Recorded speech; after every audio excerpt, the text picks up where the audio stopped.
Alien Shooter 2 Reloaded.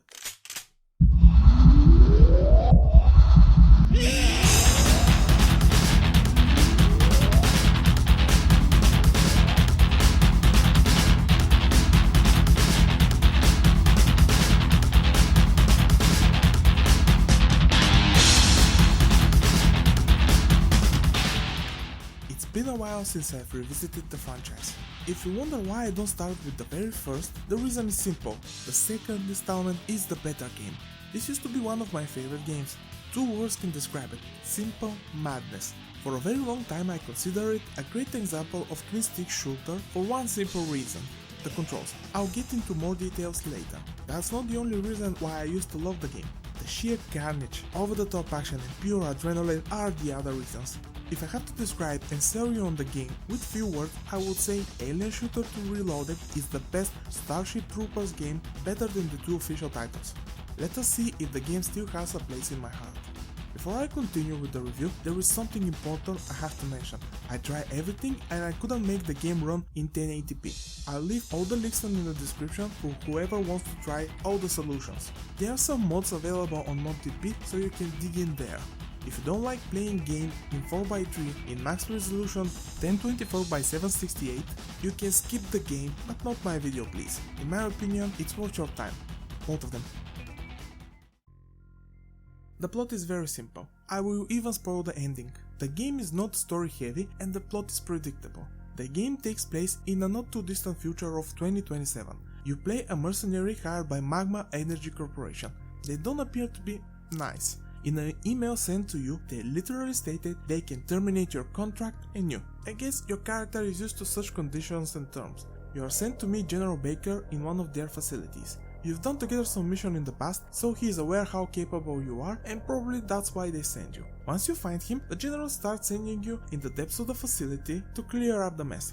Everywhere is full of these creatures that kill everyone and destroy everything. Some are looking like dinosaurs.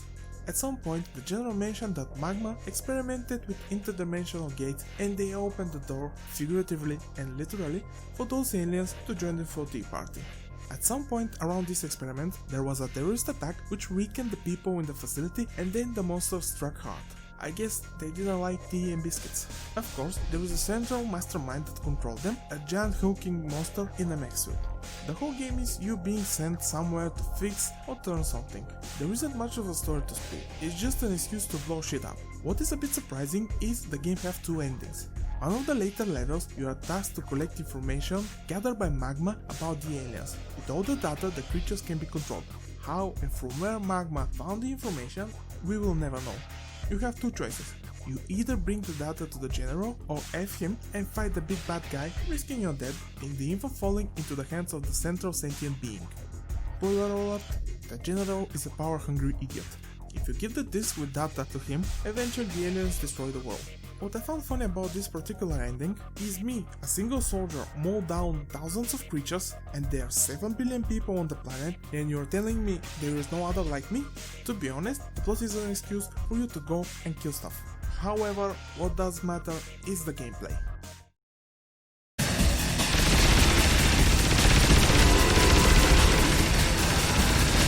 Now that's what I'm talking about. You are the Grim Reaper, but instead of sight, you wield a big selection of weapons. Extremely fun run and gun gameplay. But before we reach to the weapons, let's start from the beginning. After clicking on start a new game, you have to take two very important decisions. The first is selecting one perk from 8. Self-treatment, or in other words, regenerating health. Learning, gaining experience faster. Economist, getting more cash somehow. Night vision, seeing in the dark without any light source or goggles. Boxer, you punch very hard with your fist, I guess, it's never properly explained. Observer, noticing easily secrets. Hypnotist, creatures fight for you, I guess, again not properly explained. And Vampire, drains enemies from health and giving it to you. To choose from 8 perks might seem tough, but let me help you with that. You need learning. The reason is you level up faster. When it happens, you have points to distribute. The more you level up, the more points you get for upgrading. It's simple. I'll get in more details in a minute. This renders the other perks useless. The second decision is your character. You can choose between several male or female avatars. All have different stats and different starting gear. This will point you in the direction of what late game weapons you might wanna prioritize. It's possible to focus on an entirely different weapon type, it's up to you. However, it's very important early on to put points in pistols, shotguns or machine guns, because on level 3 you will be locked into tight space with hundreds of aliens, and if you don't have a proper weapon, your death is certain and will lead to frustration. By the way, the game uses life system. If you lose all your lives, it's back at the beginning of the level. You can't have more than 5. Now, after all this, you arrive just outside the facility. I really like the introduction level. Outside you see remnants of a firefight, probably a few soldiers swept away without standing a chance. It's raining, fires are burning, devastation everywhere, blood, body parts, partially destroyed buildings, and no distant growling. It's awesome.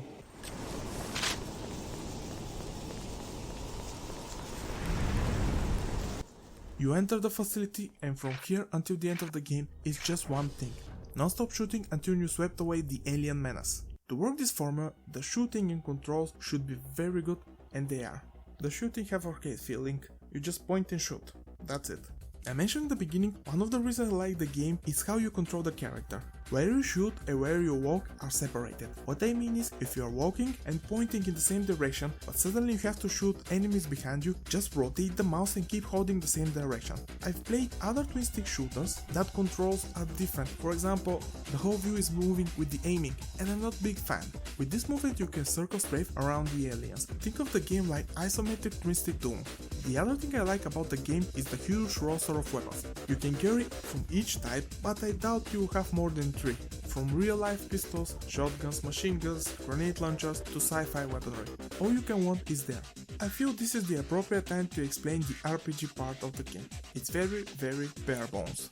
After you level up, you get 5 points to distribute in 6 categories. They are self-explanatory. Put points in strength, you carry more ammo. Put in accuracy, you do more damage, and so on. It feels like it's there just for the sake of it. If you wanna know what each stat do, just hover over with the mouse and you will get an explanation. Beside the weapons, there are other gear you can get your hands on, and from where you can acquire it, mostly through the shop. At the beginning of each level, you can buy stuff from this teleporter looking thing. Everything costs money, and you can get it in 3 ways: collecting it in the levels, selling unnecessary equipment, and from the rewards after each mission. The best way to make money is by selling unwanted gear: guns, armor, bullets, etc. In the shop you can buy also medkits, armor, flashlight, night vision goggles, radar, boosters, and drones. Think of the boosters as augmentations. They can improve your stats in up to 3 categories. It's a nice way to add some additional points for better performance. The drone is a small ball hovering over your shoulder that shoots and does pretty good damage. It's very useful, and try to get it as soon as possible, especially in the early game. It covers your back literally and figuratively. In the later half of the game it's more likely to be destroyed, but still, I buy it every time. What I like about the armor is that it's visible on you. The more expensive it is, the more parts of your body it covers. The best one, you look and walk almost like you are in a mech suit. So cool, I like details like this. Probably the first item I buy when I have the money is the radar. It shows you with red dots where the enemies are. It makes you aware at all times the relative position of the aliens and be less surprised. It's very useful to know if you're getting ambushed. The game likes to throw enemies behind you when you're shooting a big horde in front of you. The ideal getaway from a situation like that is to turn around and just obliterate the aliens. The game is not that nasty to put a very big group of enemies behind you, so it's easy to escape the ambush. It will cost some health, but if you get stuck between the aliens, it will be way more. There are some side objectives you can do, and I highly recommend them. You will be rewarded for your efforts generously. There are 3 vehicle sections to spice up the gameplay. They are a lot of fun. The first 2 are using the same vehicle with a Gatling gun. The third is the best, but I'm not gonna spoil it, let it be a surprise. Think of those sections like you with a big health pool, absolutely devastating weapon, and no reloading. And of course you can run over the aliens. Absolute power trip. Levels have pretty decent variety. Labs, workshop, forest, cave, and so on. Standard stuff. However, the levels are packed with details and often they are destructible. Chairs, monitors, glass, etc. all can be broken with a shot. Combine this with the mayhem you can do. Yeah, it's an orgasm. The game is old school not only because of prioritizing shooting than the story, but also because there is a lot of secrets. They are full with goodies, money, ammo, medkits, weapons, etc. It's absolutely worth your time looking for them. You see a crack on the wall, shoot it. But it's not only that. Often you're walking in a corridor of a building and mowing down aliens, you'll notice locked doors or inaccessible areas. The way you get to them is by finishing your main objective. At the bottom of the screen, you'll see a green text telling you to press spacebar to finish the level, but don't do it. Just go back to the places you noticed and they will be unlocked. Usually it's better after you're done with your objective to search for all the secrets. By that time, all the aliens will be a paste on the floor. And since the view is isometric, you better start hugging all the walls you can't see. There might be a door, money or some other goodies. You can even get for free better weapons, armor, etc. than what you currently have. And as every good old school game, at the end of each level will show you the stats for the level and the overall ones. The sound is almost perfect for an indie game, especially for the time it came out. The weapons sound what you'd expect except the shotgun, at least the lower level ones. It's muffled and I'm not particularly a big fan. The other sound I didn't find very satisfying to hear is when you shoot monitors. I know this is a nitpick, but I find it very strange. I think it's supposed to be electricity, but it's more like screeching monster. What is not strange is the music. It's actually awesome. It's a mix of guitars and techno. They can really pump you for action. When you don't shoot, albeit on a rare occasion, there are some pretty decent ambient tracks. To me, the soundtrack is kind of iconic. It's really burnt into my brain. And to make things worse, you can find all the tracks in a folder of the game. I've listened it several times throughout the years. There is pretty diverse enemy roster. Visually they are quite different, but otherwise they fit in two categories, range or close attack.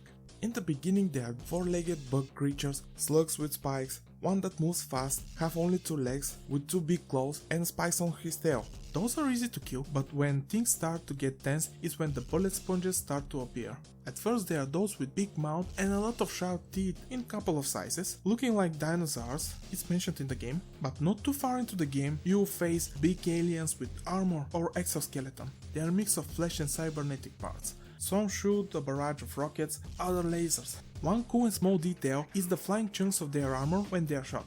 There are between 10 and 15 aliens. When the game mix and match them, then becomes a game of prioritizing targets. Sometimes it can get chaotic in a good way, especially if you don't notice a wave coming behind you. There are 4 bosses, all in the last level. 3 identical, giant centipede looking alien with a big mouth and razor sharp teeth. They are alright. They are not very difficult and not too interesting to shoot. The other is the final boss. You can't see much of him because there are way too many aliens surrounding him. I'm not going to show him despite you almost don't see him. The reason why I said Alien Shooter is the best Starship Troopers game is because of the sheer amount of bugs you can kill, and some of the aliens remind me of the movie. Actually, one looks a bit similar to the hydraulics from StarCraft. If I'm right, it feels like they paid homage to the source material, not plagiarizing it, and that's not a bad thing. The design of all the monsters is fairly unique and memorable. Enemy eye is not the sharpest. Actually, it's quite dumb. They follow you like magnet in a straight line. They can't go around an object in the environment on their own and they can get stuck. The radar and drone helps in situations like this to see where they are if you don't want to spare any alien life. There was one time that the AI just broke, I guess, and you could use all this to your advantage. The game compensates for the dumb AI with the sheer amount of failures constantly throwing at you. As for the difficulty, it's fairly balanced, at least on the second of 4 difficulties. The beginning is the hardest, especially if you don't know what are you doing. There's a sudden spike in difficulty on the 3rd level, and as I said, you need to be prepared with a decent weapon. After that, it's fine. Performance wise, it slows down a bit when there's a lot of enemies on screen and you rush them. I don't know if this is because it's running on modern hardware or the engine just can't handle it. When I previously played it, I don't recall this issue. Other than that, it runs fine on Windows 10. Overall, Alien Shooter 2 Reloaded is a solid game worth playing even now, and you can beat it in one sitting. It doesn't overstay its welcome. Yeah, it's worth a be.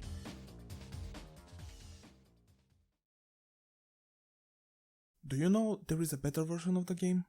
Alien Shooter Vengeance.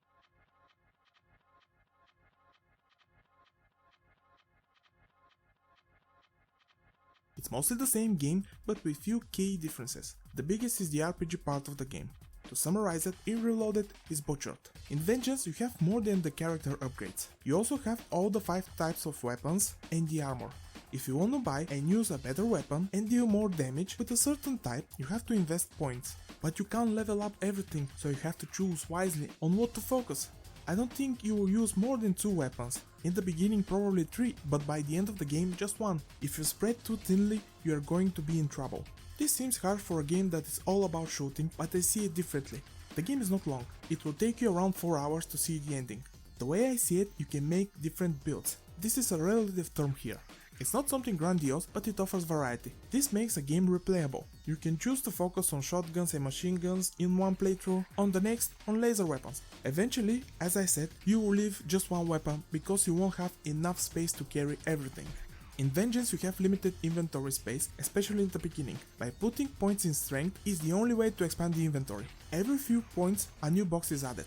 Because of that you should be mindful what to bring back with you to sell, but also have enough for ammo to finish the level. In Reloaded, as long as you have the money you can buy whatever you want and the inventory space is quite big. On the final level I had so much from the best medkits and 2 of the best armor, and I wasn't even worried I'm going to die. Because of the butchered upgrade system in Reloaded, you have just 1 slot for boosters. For me, this is less incentivizing to look for a new one in the shop. In Vengeance you have 3 slots, and as you can imagine, it's a great way to save some points. You have options on what and how much you want to improve. Variety is a good thing. Another small difference is the ammo you carry. In Vengeance, despite limited inventory space, one of the ways to make money is to sell unwanted ammo you collect. In Reloaded, unless you equip a certain type of weapon, you can't see and sell it. This is limiting my cash flow. Despite that, I still managed to afford one of the best weapons in the game. They balanced it somehow, but I prefer playing Tetris in my inventory. While editing this video, I found another bizarre and puzzling difference. Remember when I told you can find the soundtrack in the folder of the game? Guess what? In Reloaded, 7 tracks are missing. I know something was wrong, but I couldn't figure it out in the beginning. When you shoot the aliens, you hear the same 4 songs over and over again. Why? I can understand simplifying the RPG, but the absence of one of the driving forces behind the game is mind-boggling. Credit where credit is due, there are 2 new levels in Reloaded and I like them. They fit well with the others. One of the 2 new levels, a town, feels like a missing piece that's finally found. There is one thing I can criticize both games. All weapons have their stats, but some are showing the shooting speed, others not. This is bizarre. You see a weapon and you don't know how fast it's shooting and even reloading. But there is a fix to that. You can buy a weapon, test it, and if you don't like it, sell it back. You get the same amount as you paid. Graphically both games look outdated by today's standards, but I find them appealing. There is a lot of details, movement of every character is smooth, jeeps are flying everywhere, even the vehicle you drive leaves marks in the blood, the light is good and moody. Actually it reminded me of Diablo 2. However, there is something which I'm not sure where to put it in the script, so I'm saying it here. Reloaded is zoomed in, which limits your view. Here is a side-by-side comparison. Why? I don't even know. There is an explanation why there are these differences between the 2 games. Gamers want it simplified. I can't remember where exactly I've read it. To me it's bizarre because, to begin with, it's not a complicated game and it allows some expression, but I guess to each of his own. To be fair, Reloaded feels like gradually escalating the difficulty. To most people this is fair, but the game is about power fantasy, overcoming impossible odds and making myself overpower this shit is satisfying. This is the reason why I prefer Vengeance. Almost forgot. Multiplayer is removed from Reloaded, but as far as I could remember, it was just wave-based shooting.